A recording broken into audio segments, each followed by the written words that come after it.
Hoje nós vamos continuar a nossa série de ministrações na vida de Ezequias. Estamos em 2 Crônicas. E hoje nós vamos no capítulo 30 de 2 Crônicas.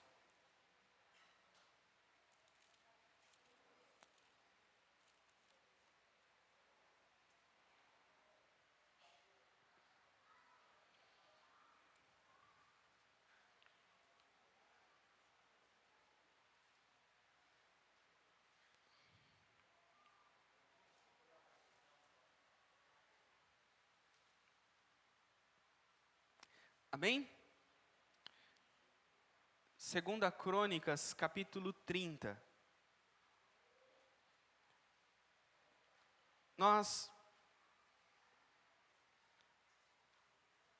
temos o costume de ensinar a palavra e aplicá-la enquanto nós a ensinamos. E nós estamos seguindo a temática na vida de Ezequias, e esse tempo no livro de Crônicas tem sido um tempo de restauração, de renovação espiritual. O povo havia abandonado a lei, havia abandonado os seus deveres espirituais para com Deus, e por conta do seu abandono dos deveres espirituais, eles estavam colhendo um tempo de perseguição, colhendo um tempo de muita escassez em toda a vida. E aí então o rei Ezequias assume o reinado e começa a restaurar a espiritualidade, restaurar os compromissos com Deus no povo, em meio ao povo de Israel. E vemos aqui falando da restauração do templo, da restauração do ministério, da restauração do culto, da restauração das contribuições. E hoje ele vai falar das festas que eram obrigações. Ele vai falar de uma festa que havia anos que não era celebrada, e era uma festa que era um dever perpétuo entre os israelitas, entre o povo de Deus. E era a festa da Páscoa. A Páscoa era uma das festas dos hebreus. E a festa da Páscoa, então, fazia anos que não era celebrada.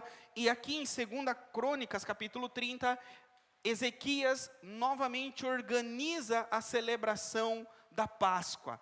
Hoje nós vamos fazer um estudo da Páscoa e uma correlação da Páscoa com a última ceia do Senhor, onde Jesus diz que falando do cálice, este é o cálice no meu sangue, e o pão que ele parte, ele fala, este é o meu corpo que é partido por vós. E ele se torna o Cordeiro Pascal, aquele que João Batista diz, esse é o Cordeiro de Deus que tira o pecado do mundo. Então, Jesus, ele é o cumprimento da Páscoa. Jesus é a última palavra da Páscoa. Jesus é o Cordeiro Pascal. Então, vamos fazer essa correlação, esse ensino que a Bíblia traz entre a Páscoa no Antigo Testamento, Jesus, o Cordeiro Pascal no Novo Testamento, e a nossa Páscoa de hoje, que é a ceia do Senhor. Porque quando Jesus diz que o corpo e o sangue dele era na celebração da Páscoa, ele instaura nova aliança, que é na ceia do Senhor. Então, hoje nós vamos falar sobre essa Páscoa e falar sobre a ceia. Em relação à ceia, eu vou trazer um ensino bíblico, e eu entendo da palavra de Deus que o que Deus quer falar conosco, no geral, como igreja hoje, relacionado às celebrações religiosas, às ordenanças religiosas e a ceia do Senhor, é que qual deve ser a nossa postura, qual deve ser a nossa participação e obediência a participar da ceia do Senhor. Eu não sei o particular de cada um aqui, mas pode ser que alguns de vocês que aqui estão nessa noite, há tempos já não ceiam, ou são batizados e não ceiam há muito tempo, ou não são batizados e ainda não procuram batizar-se para ceiar, ou não são batizados e procuram o batismo para ceia, e hoje vão aprender sobre isso. Mas a ideia aqui, vocês vão ler que no tempo de Ezequias, já fazia muito tempo que eles não celebravam a ceia. A Páscoa, e nos nossos dias pode se aplicar a ceia. Então vamos ler o texto primeiro em 2 Crônicas 30, versículo 1.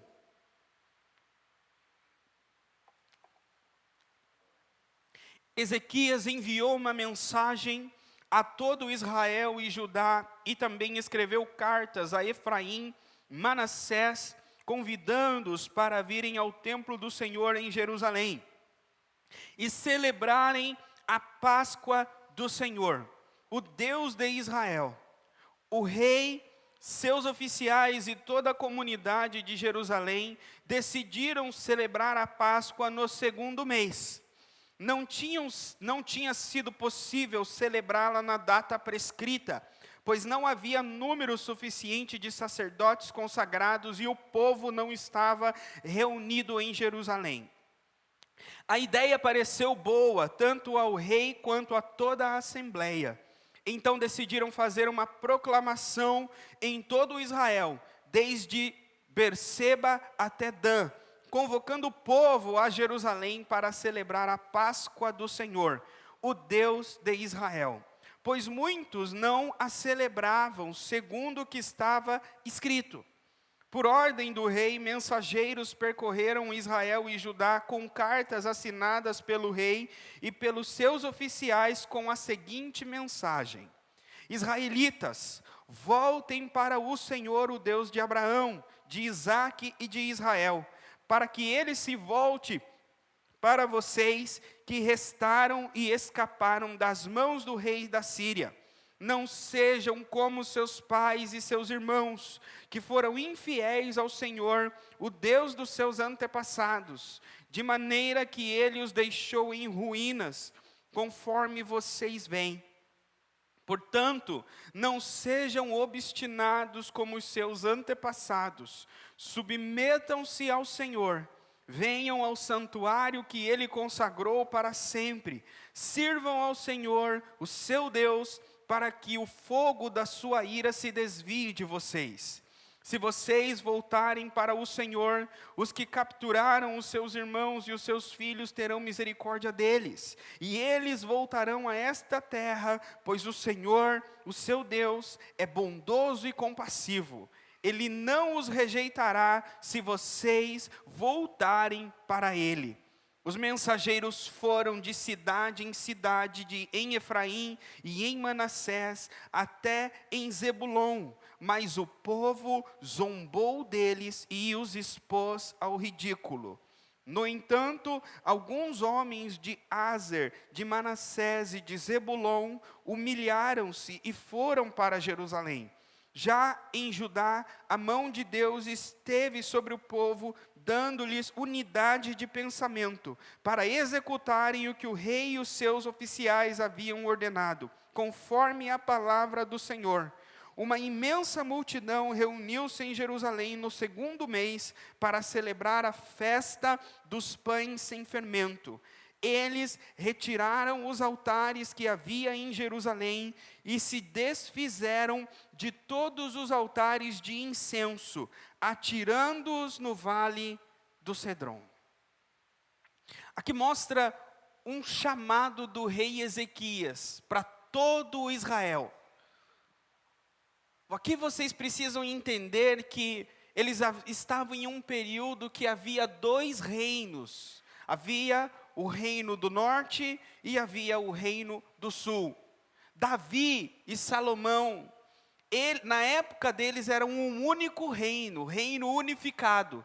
Após a morte de Salomão, o filho dele, Roboão, assumiu o reino, e no tempo de Roboão houve uma divisão. Jeroboão, com 10 tribos, formou o reino do norte, e no reino do sul, em 2 tribos, se tornou o reino do sul.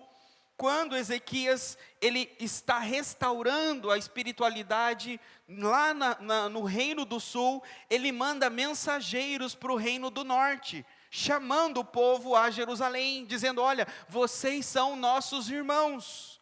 O mesmo Deus que tirou os nossos pais do Egito, tirou os pais de vocês. Então venham para adorar, para celebrar no templo dele. E o convite era o convite para a celebração da Páscoa. A celebração de uma festividade. Estava chegando a data e eles precisavam voltar a celebrar. É interessante que Ezequias diz o seguinte: se vocês não celebrarem a Páscoa, significa que vocês abandonaram o Senhor. Se vocês não celebrarem a Páscoa, significa que vocês estão desobedecendo as ordenanças e mandamentos do Senhor. E aí é necessário agora então voltar no passado. O que é a Páscoa? Por que era tão importante ainda nos nossos dias, é tão importante para o judeu a Páscoa? A origem da Páscoa está em Êxodo, lá no capítulo 12. Vocês conhecem a história, conhecem o filme, né, do príncipe do Egito. O povo de Israel estava escravo no Egito e Faraó não queria libertar o povo de Deus.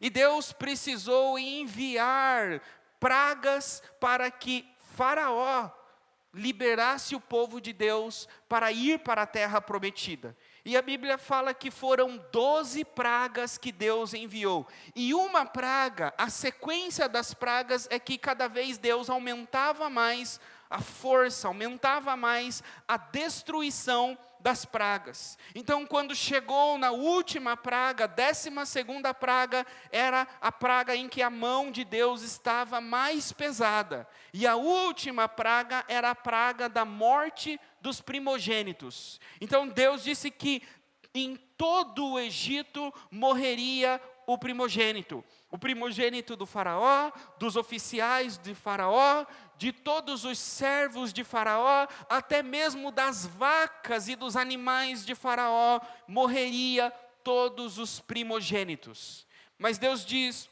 no meu povo não irá morrer o primogênito, e é isso que vocês devem fazer.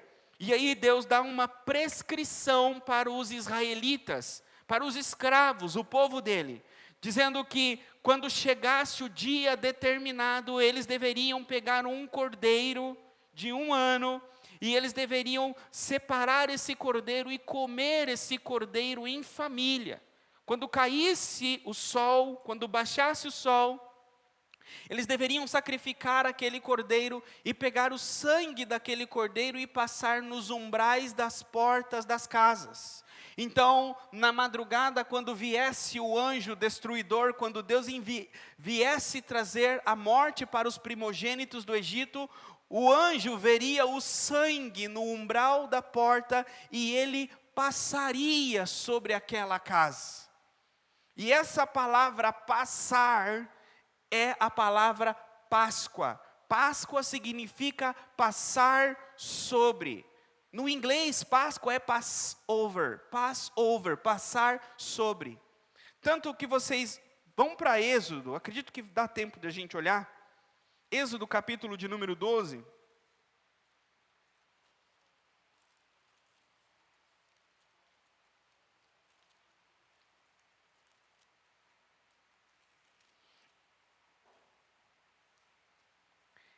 Êxodo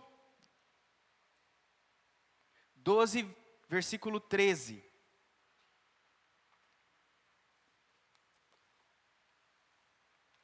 Diz assim: o sangue será um sinal para indicar as casas em que vocês estiverem. Quando eu vir o sangue, passarei adiante. Passarei, está na NVI.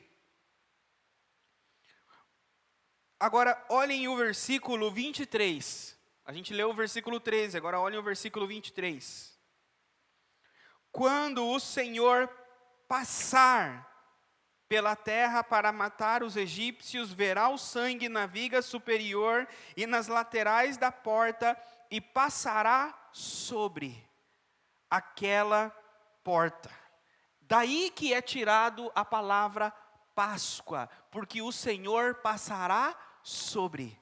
Ele não entrará, não levará a morte para aquela casa. Então, era uma prática que eles deveriam fazer, e eles estavam prestes a sair de lá, prestes a deixar o Egito e ir em direção ao deserto. Então eles fazem uma refeição, E eles deveriam fazer essa refeição com os lombos cingidos. Nas versões antigas usam essa palavra. Pastor, o que é cingir o lombo? Os adolescentes devem estar perguntando aí. Cingir os lombos é prender a roupa. É como que colocar um cinto, porque eles utilizavam roupas compridas que tinha dificuldade para correr, para andar rápido. Então eles tinham que levantar as roupas para que os pés ficassem livres para poder ter uma caminhada mais rápida e prender a roupa nas cinturas para que a roupa não caísse, atrapalhando a caminhada. O que Deus estava dizendo era: se preparem para andar depressa. Não se deixa o Egito, não se deixa a vida de pecado devagar, irmãos. O povo estava deixando o Egito e indo para o deserto, e é uma imagem de nós deixarmos o Egito, a vida do pecado para trás. Às vezes a gente acha que o pecado a gente deve deixar aos poucos. Queridos, a vida de pecado a gente deve deixar rápido. Corra da vida de pecado, corra da vida que te escraviza, que te prende, que te destrói, que te mata. E aí o povo ficou preparado para deixar rápido, e Deus disse: então, preparem os lombos de vocês, separem o cordeiro, separem, a palavra que é interessante aí, olha só no versículo 15. Durante 7 dias comam pão sem fermento, e no primeiro dia tirem de casa o fermento, porque quem comer qualquer coisa sem fermento, fermentada do 1º ao 7º dia, será eliminado de Israel. O fermento, aí era a ideia de levedar. Aquele que tinha fermento na casa, que levedava a massa, era um sinal de destruição. Então era um momento como se fosse um jejum para o povo. Então o momento de celebrar a Páscoa era um momento de consagração, de separação e de estar com a mente preparada. E aí eles celebram essa Páscoa, e é um sinal de deixar o Egito, e só se deixa o Egito com sacrifício. Olha que interessante que a Bíblia ensina. Eles não sairiam vivos do Egito se eles não tivessem passado o sangue de um cordeiro no umbral da porta. Um cordeiro teve que morrer para que eles vivessem. Um animal teve que dar a vida, dar o sangue, para que eles vivessem. E aí Deus tira eles, e aí Deus fala o seguinte para eles, que seria uma celebração. Olha o versículo 14, capítulo 12. Este dia será um memorial que vocês e todos os seus descendentes celebrarão como festa ao Senhor. Celebrem-no como decreto perpétuo. Ou seja, quando que era para eles pararem de celebrar? Não tinha data. Perpetuamente celebrem a Páscoa. Nunca deixem de celebrar a Páscoa. E quando nós vamos lá para o 2 Crônicas, fazia muito tempo que eles não faziam, não celebravam. Então eles estavam desobedecendo esse texto. Mas qual era a importância de celebrar a Páscoa? A Páscoa era um memorial do que Deus havia feito no meio deles. Era um memorial que quem nos tirou do Egito, quem nos trouxe para a terra prometida, foi Deus. Celebrar a Páscoa é lembrar das misericórdias e das bondades de Deus. É lembrar daquilo que Deus fez na nossa vida no passado. Então, quando eles deixavam de celebrar a Páscoa, eles estavam esquecendo do passado deles. A ideia para os nossos dias é que pessoas que negligenciam a fé delas, pessoas que negligenciam a ceia, negligenciam a vida com Deus, elas esquecem as coisas que Deus fez no passado na vida delas. Da onde Deus tirou elas? Quantas coisas boas Deus fez na vida delas, na vida da família delas, dos pais delas, dos avós delas. E aí, Parece que nós entramos num estilo de vida, num momento de vida da correria do dia a dia, e nós vamos deixando de lado as coisas que os nossos pais nos ensinaram, as coisas que nós éramos dedicados quando estávamos firmes no nosso primeiro amor, e vamos esquecendo do que Deus fez. E aí, a vida começa a ficar difícil, porque o mundo jaz no maligno. E aí começa a ficar difícil no trabalho, começa a ficar difícil nos relacionamentos, começa a ficar difícil no casamento, começa a ficar difícil na saúde. E aí a gente fala assim, onde está Deus? Senhor, olha para mim. Senhor, me ajuda. Mas a gente quer uma intervenção divina de Deus agora, mas a gente esquece o que Deus fez no passado. Nossa, 10 anos atrás, há 5 anos atrás, lá no passado, eu lembro como Deus agiu, como Deus fez um milagre, como Deus trabalhou, como Deus abriu portas, o que eu fiz ou o que eu deixei de fazer para chegar nesse ponto que eu estou hoje. Será que você não está negligenciando a sua Páscoa? Será que Deus disse para você, olha, perpetuamente celebre, perpetuamente lembre, perpetuamente pratique, para que a tua mente, que é finita, que é pequena, que é como o homem, não esqueça do teu Deus. Se existe uma coisa que todos nós temos, é problema com memória, quando se vai nas coisas espirituais. Nós tendemos a esquecer das coisas espirituais, esquecer de quantas coisas boas Deus já fez na nossa vida, principalmente no meio das lutas, das tribulações. O que a gente lembra é dos problemas, lembra dos boletos, lembra das dificuldades, lembra das angústias. Mas, e Deus? Ele mudou? O mesmo Deus que no passado fez um milagre na tua vida, será que Ele não pode fazer hoje? Então o que Deus pede é que nós, na verdade não é o que Deus pede, é o que a palavra nos ensina, e Deus nos leva a lembrar na palavra, é que nós precisamos agir de certa forma para não esquecer. Quer ver, eu vou dar um exemplo bíblico para vocês. A Bíblia diz que quando o povo de Israel saiu do Egito, eles guerrearam dos dois lados do rio Jordão. Moisés atravessou o Mar Vermelho e José liderou o povo e atravessou o rio Jordão. Enquanto eles estavam de um lado do rio Jordão, eles enfrentaram alguns reis e dominaram terras. E a tribo de Ruben e uma outra tribo, parte da tribo de Manassés, eles ficaram com partes dessa terra, do lado de cá do Jordão. Mas Moisés fez um combinado com eles, falou o seguinte, olha, vocês sabem que é responsabilidade de vocês atravessar o Jordão e lutar do outro lado do Jordão para que os teus irmãos, as outras tribos, também conquistem a terra que Deus deu para eles. Então não é porque vocês lutaram desse lado e conquistaram, que vocês agora vão descansar e não vão atravessar o Jordão para lutar com seus irmãos.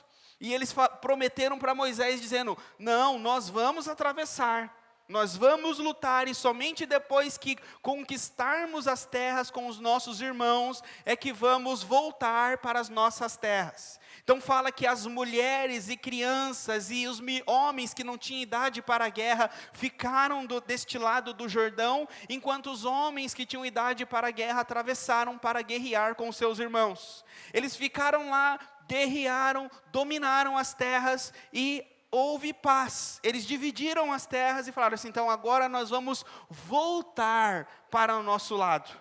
E a Bíblia diz que eles voltaram. E quando eles voltaram, a Bíblia diz que eles construíram um altar de pedras, bem grande, um monumento.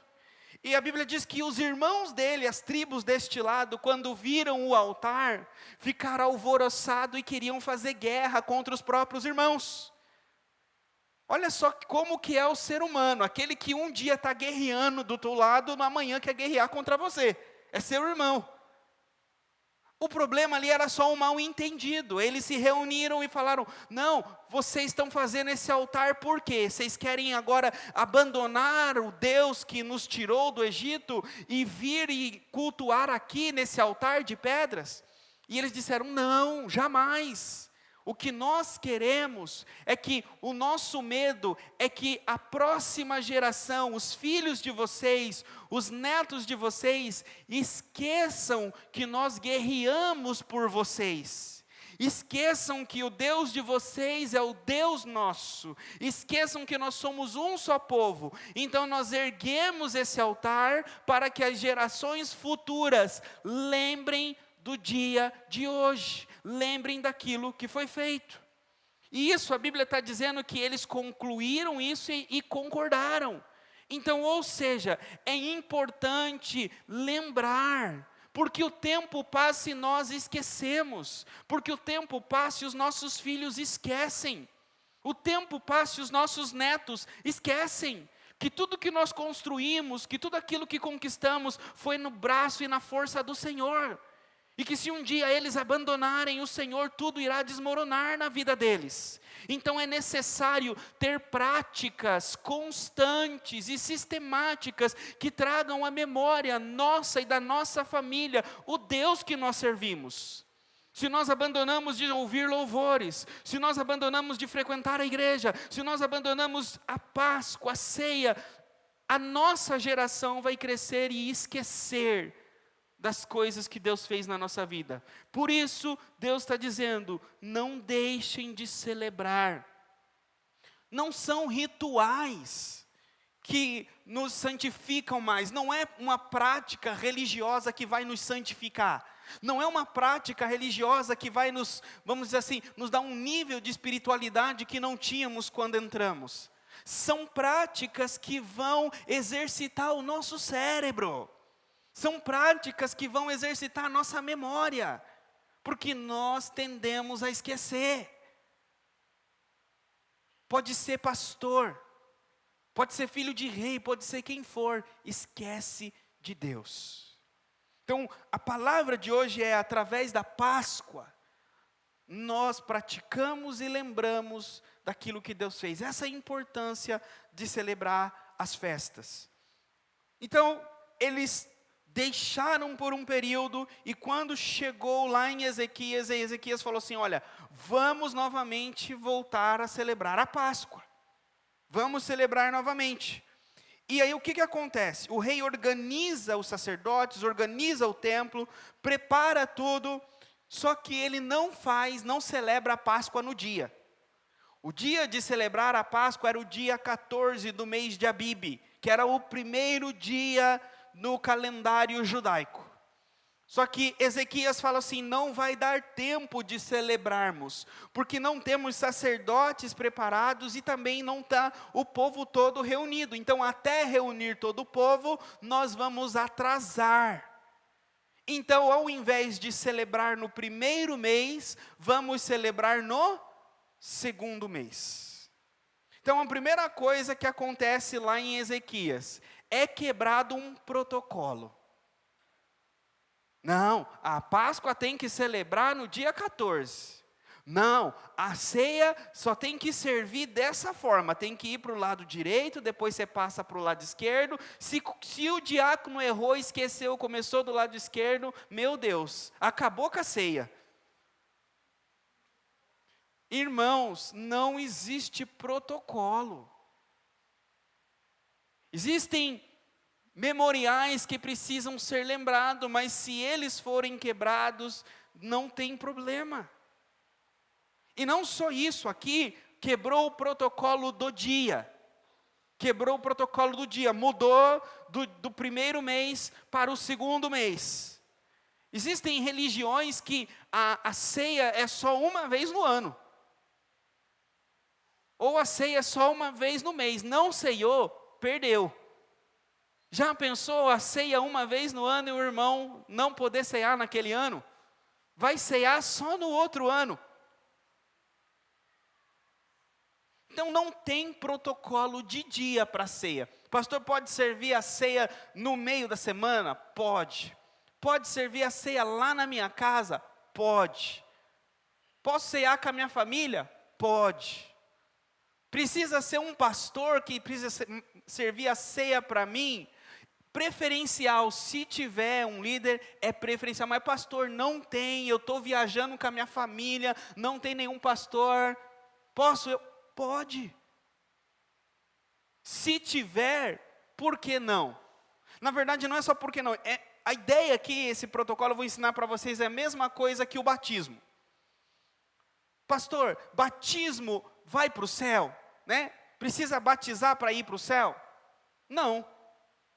Por quê? Aquele homem que foi crucificado do lado de Jesus, ele batizou?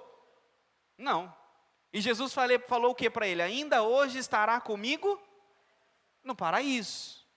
Mas quem não está sendo crucificado, ou quem não está numa mesa, né, ou numa cama prestes a morrer, Jesus disse: ide por todo o mundo, fazei discípulos de todas as nações, batizando-os em nome do Pai, do Filho e do Espírito Santo. Então Jesus não pediu, Jesus deu uma ordem, que todos os discípulos devem ser batizados.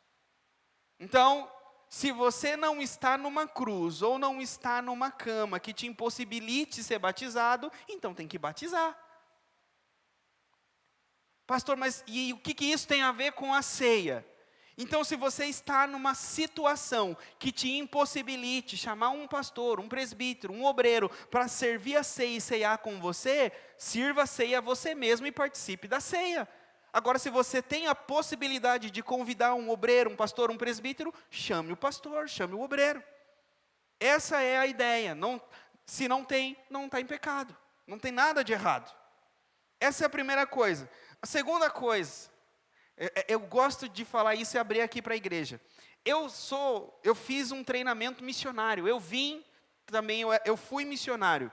Vocês já pararam para pensar se vocês estão, por exemplo, lá no Amazonas, numa tribo indígena, no meio da mata, e aí os índios aceitam a Jesus, e falam assim: vamos participar da ceia, vamos, tragam aí o pão e o suco de uva. Aí o índio fala: o que é isso?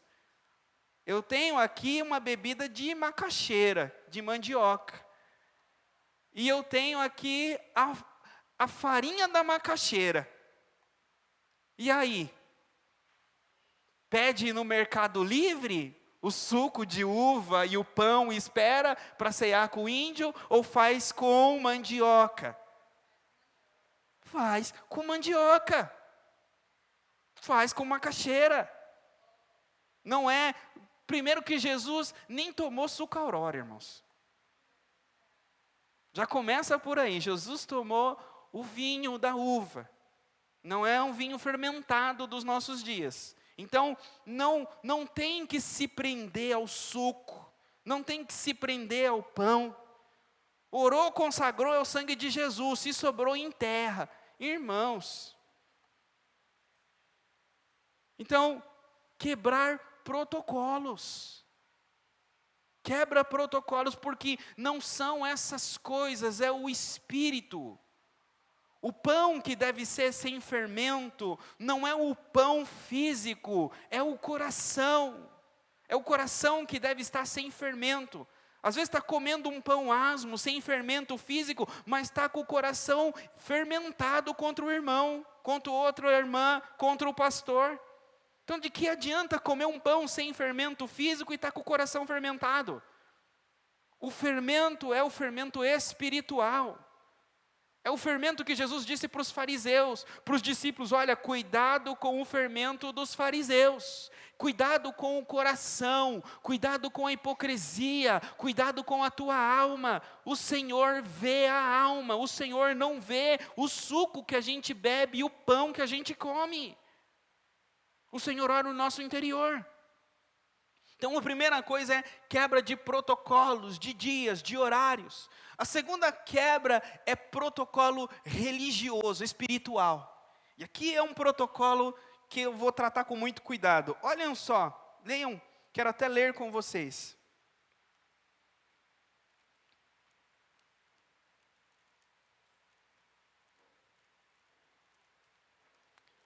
2 Crônicas 30.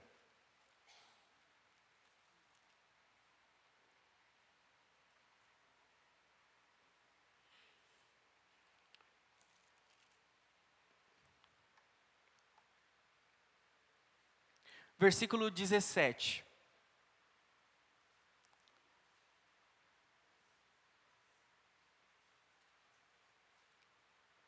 Visto que muitos na multidão não haviam se consagrado, os levitas tiveram que matar cordeiros da Páscoa para todos os que não estavam cerimonialmente.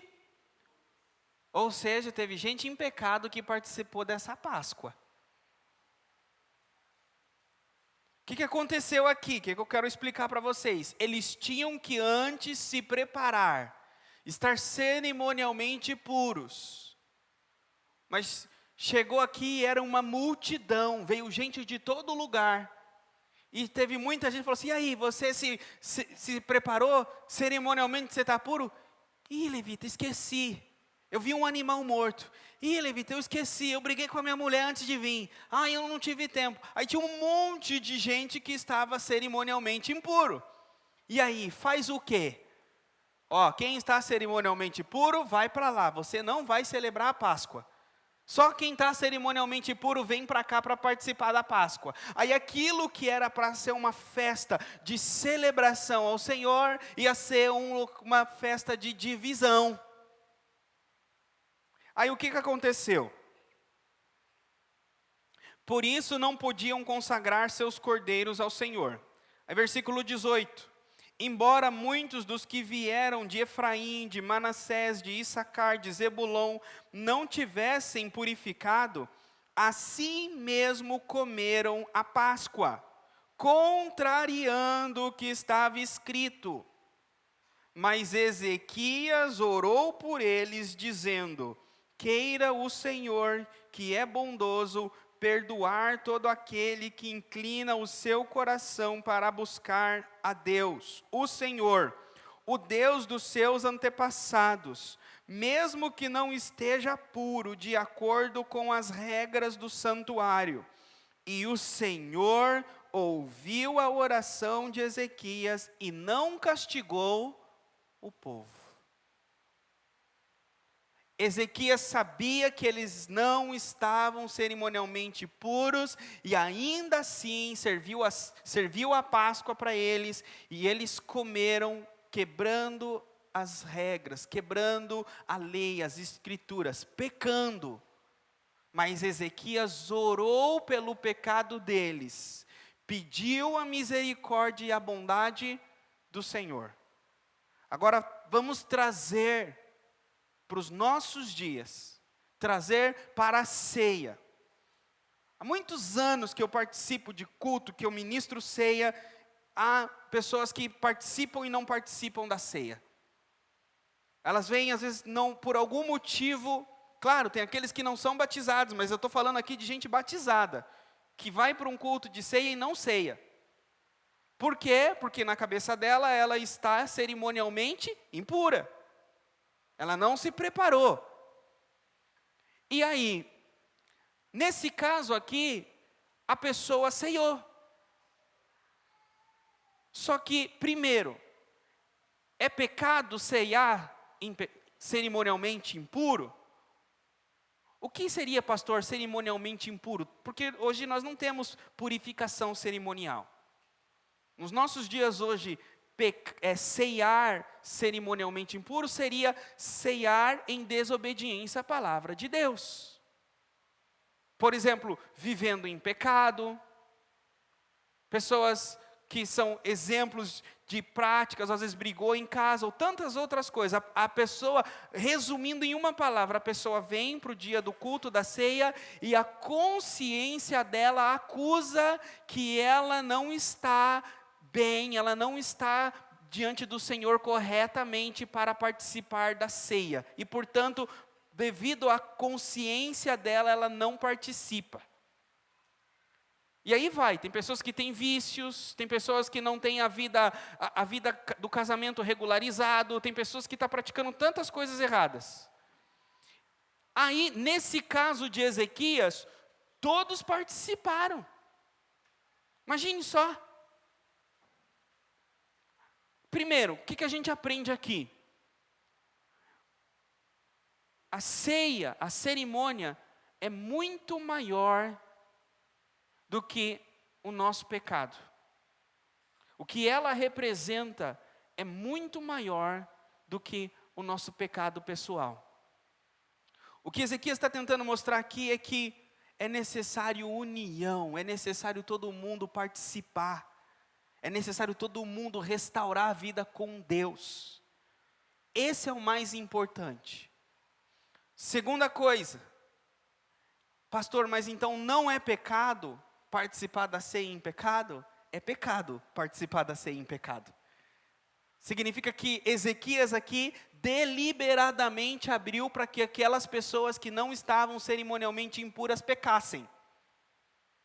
Por quê? Porque o texto diz, ele orou a Deus pedindo perdão. Ele falou assim, Senhor, eu vou quebrar a lei, eu vou pecar. Mas perdoa o povo. E terceiro, era uma exceção. Não era prática. Isso aqui fazia anos que não era feito. E todo o povo, inclusive o povo do norte, veio para participar da ceia, participar da Páscoa. Então, era uma oportunidade única. É diferente de vir e vamos dizer, aqui nós fazemos uma vez por mês. É diferente de todos os meses abrir, servir ceia para todos, não importa o que estão vivendo, o que estão fazendo, e depois da ceia orar para que Deus perdoe os pecados, e no próprio mês, no outro mês a pessoa volta com os mesmos pecados. Não é isso que esse texto está ensinando. O que esse texto está ensinando é o seguinte: primeiro, eles não tiveram tempo de regularizar a vida deles. Então eles estavam em pecado não porque eles queriam, porque não tiveram tempo hábil. Então aqui nos ensina que às vezes nós temos que olhar com misericórdia e abrir exceções, a não ser religiosos, a não ser taxativos. Então, abrimos exceções. Se há uma exceção a ser aberta, nós devemos abrir. Mas a exceção é para aquele momento. Então espero que para a próxima Páscoa você esteja organizado. Espero que para a próxima Páscoa você esteja cerimonialmente puro. E assim deve ser na ceia também. Vem para a ceia, pastor, eu não estou bem, eu não... Você tá pensando, você está programando para a próxima ceia estar organizada a sua vida? O que eu quero dizer? Imagine só, eu vou me colocar como o samaritano. Aí eu venho para a igreja e eu sei que a minha vida não está preparada, não está organizada para a ceia. E é o culto de ceia. Aí eu tenho duas opções. Uma, a minha consciência me acusa. E eu não quero participar da ceia porque a minha consciência me acusa, mas eu queria tanto. Eu amo tanto o Senhor, eu amo tanto as coisas de Deus, que eu queria tanto participar da ceia. Me faz falta a ceia, me faz falta obedecer a Deus. Aí eu devo me perguntar, eu tenho essa situação hoje que me impede de participar da ceia, mas a próxima ceia é daqui um mês. Então, dá tempo, eu tenho tempo hábil para regularizar essa situação para daqui um mês? Tenho, então eu vou ceiar hoje. Hoje eu ceio, peco, peço perdão, porque é o meu desejo, eu não quero ficar sem, eu amo o Senhor, e eu vou correr, eu vou chutar o diabo, para que nesse mês eu regularize tudo que eu preciso, para que no próximo mês esteja tudo certinho. É isso que é o pensamento. O que não pode é, esse mês eu não estou preparado, esse mês eu não me organizei. Beleza, e o mês que vem? O problema é que às vezes, pessoas que falam assim, esse mês eu não estou pronto, eu olho já faz 1 ano que ela não está pronta. 2 anos, 3 anos. Ou a sua situação precisa de 20 anos para resolver, ou você não está se esforçando para regularizar a sua situação para você ceiar. Mas o Senhor está falando aqui hoje, através de Ezequias, regularizem, não fiquem sem celebrar a Páscoa, não fiquem sem comer do corpo e do sangue de Jesus. Jesus disse, quem não come do meu corpo e não bebe do meu sangue não tem parte comigo. O que ele está querendo dizer? Ele está dizendo o seguinte, quem não come do meu corpo e não bebe do meu sangue não está ligado a mim, eu sou a videira verdadeira e vocês são os ramos. Se você não come do corpo e não bebe do sangue, você é um ramo desatado, cortado da videira. Como que um ramo cortado da videira produz fruto? Não produz. A única imagem que vem na minha cabeça de um ramo cortado da videira é seco, com folhas secas e pronto para queimar. Nossa, pastor, você está falando de queimado, inferno? Não, eu estou querendo dizer hoje, agora, nesse momento, que se nós não estamos ligados a Cristo, não teremos força espiritual para vencer aquilo que precisamos vencer para cear. Se você não ceia, você não tem parte com Jesus. E se você não tem parte com Jesus, você não recebe o poder espiritual dele. Se você não recebe o poder espiritual dele, você não vai vencer as coisas que você precisa vencer para ceiar. É como que você quer lutar contra o inferno sem Jesus. Você fala assim, Senhor, eu tenho uma situação, eu tenho um problema, eu tenho uma dificuldade, deixa eu resolver. É como que você está dizendo, Senhor, não precisa não, fica aí que eu resolvo isso sozinho, deixa eu ir lá. Eu vou lá sozinho, eu vou enfrentar todo o inferno, todos os demônios, todas essas dificuldades, aí depois que eu matar todo mundo lá e resolver a minha situação, eu volto aqui e ceio com você. Tem como fazer alguma coisa sem Deus? Então como? É por isso que às vezes a gente fica 1 mês sem cear, esperando que no outro mês a gente vai conseguir, aí o carro quebra, a gente fica mais irritado, fica doente, acontece o mundo na nossa vida. E parece que tudo vai contra a nossa situação, para regularizar a nossa vida, para se purificar, para participar da ceia. Então, queridos, se Deus não estiver na vida de vocês, se vocês não pegar na mão de Jesus, não se ligar a Jesus, vocês não vão vencer. Pastor, o que você me aconselha? Eu não sei quem é você, eu não sei a sua situação. Olha o que eu te aconselho. Se você realmente ama Jesus, quer ir para o céu, quer vencer a sua vida espiritual a todo custo, se é mais importante para você acima de tudo, peça para mim ou para qualquer outro pastor, para orar por você, participar da ceia com você, você confessar os seus pecados por causa que você não ceiou até agora, e a partir desse momento em diante, você vai fazer de tudo para regularizar a sua vida. Eu vou pedir, você pode pedir ajuda para mim, conselho para mim, para outras pessoas, mas você vai fazer tudo aquilo que você não fez até hoje, para que daqui para frente, você tentou pelo menos se purificar. Não deixe que o diabo te amarre. Não deixe, que é o que ele faz. Está vendo? Você está em pecado, está vendo? Você está fazendo as coisas erradas. Acusação. Ninguém anda para frente com acusação. Ninguém anda para frente com palavras contrárias. Não vai dar tempo, mas eu encerro. As palavras de Jesus, elas são poderosas. São as palavras de Jesus na noite em que ele foi traído. Ele levou os seus discípulos e ele comeu com eles.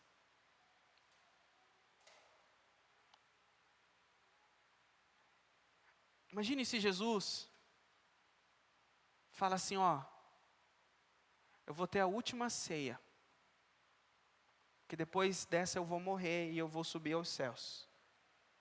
É a última. Ou você ceia essa comigo, ou você não ceia mais. O que você faria para estar lá com Jesus e ceiar com Ele?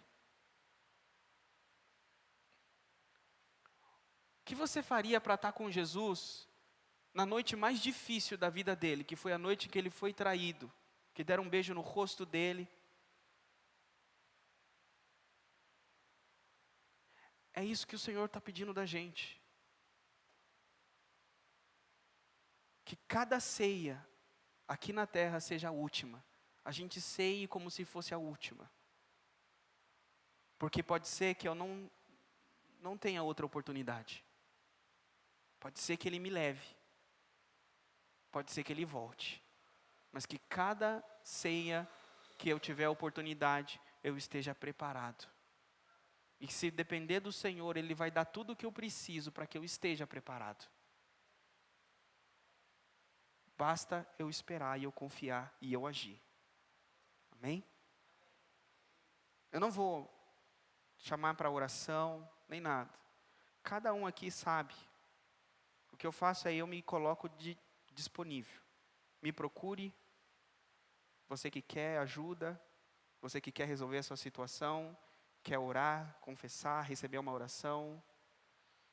Essa igreja, ela está aqui como o corpo de Cristo, para ministrar o perdão de Jesus, para ministrar a bondade de Deus, para ministrar a restauração de Deus. O caminho para o céu está aqui. Não nessa placa. Na igreja. É aqui. Amém? Senhor, obrigado pela Tua palavra, que restaura a nossa vida espiritual, que restaura o nosso compromisso, restaura a nossa vida.